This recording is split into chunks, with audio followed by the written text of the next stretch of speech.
is hurting. We have officers who are injured, who are in the hospital, and we lost one of our own. A request for thoughts and prayers this morning as we get to a breaking story from overnight. A North Texas Police Department in mourning after 3 of their officers were shot, one of them killed. Investigators telling us someone started shooting at several officers in Dallas and then led them on a chase to Louisville. Here's a live look at the scene right now. Police say they shot and killed the gunman near 35 East and 121. Right now, the northbound lanes are still closed as they investigate. They've been on that scene now for several hours.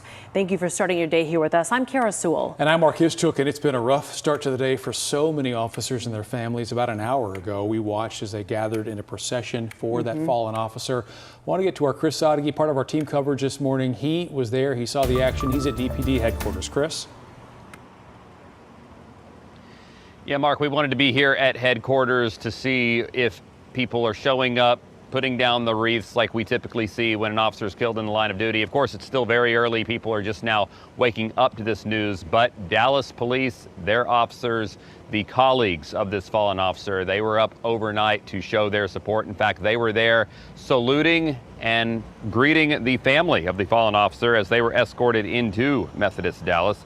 As we were there overnight, we could see more and more officers arriving, the entire street filled with police cars until it was time to form a procession. They then quickly fell in line. Motorcycle officers led the way as the fallen officer was taken from the hospital to the medical examiner's office, and a long line of police cars, lights flashing, followed behind as they made their way north on I-35. Of course, some of those colleagues are still working these scenes where this took place, where this played out. For that, I'm going to send it to Tiffany Liu, who is at one of those scenes. Tiffany.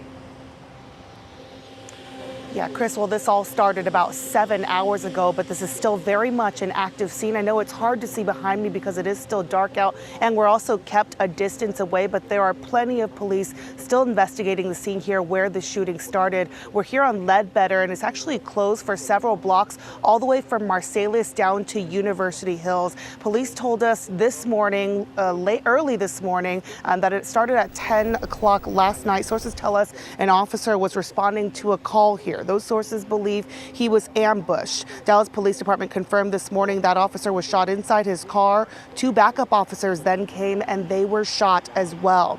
Now this morning, I listened to the radio traffic from after the shooting. You could hear the officers were doing CPR on one of their own as they waited for the ambulance to arrive. You could hear the panic in the voices of these first responders. They know every second and every minute counts after their 3 officers were shot.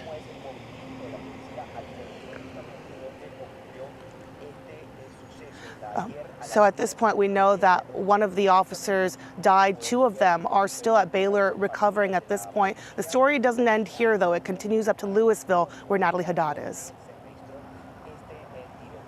Thanks, Tiffany. Yeah, as Dallas police officers were trying to help one of their own, you mentioned that CPR taking place. Other Dallas police officers were chasing the suspect who tried to get away in his car. That brings us here to Louisville along I-35E on North Stemmons Freeway. It is still an active scene. Plenty of law enforcement officers here and evidence on the road. We will talk about that soon.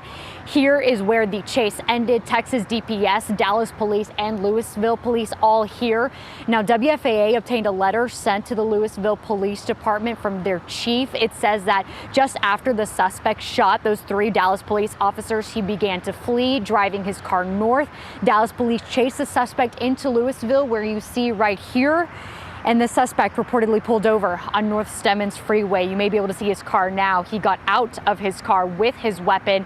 That is when Dallas police shot and killed him. Now, per that letter from the Louisville police chief to his department, Louisville police officers were not involved in the shooting, but they are helping in the investigation. Now, the suspect's weapon is being described as a high-capacity rifle. It is still laying on the freeway just out of frame of our camera, but elsewhere behind us, we see an abundance of evidence markers where there are shell casings all over the road. We see many police units, some of them empty. We see officers talking amongst each other. We are still working to find the details of the investigation as this develops throughout the day. But for now, from Louisville, I will send it back to you in studio. Mark. All right, thank you, Natalie. So that's what makes this scene so complex, is there are multiple scenes. Yeah, we've shown you several of those scenes across here in North Texas. You have a chase that went up 35. You've got areas still cordoned off this morning. Want to check in with Stacia Wilson because we know this is affecting folks as they're getting up and ready to get to work today, maybe trying to get on the road for Labor Day weekend. Kind of bit of issues that folks are having to deal with. Most definitely. Taking a look at the Louisville area, Mark. So this is I-35E northbound at 121. I'm going to go ahead and show you another viewpoint of just all the traffic you're seeing here.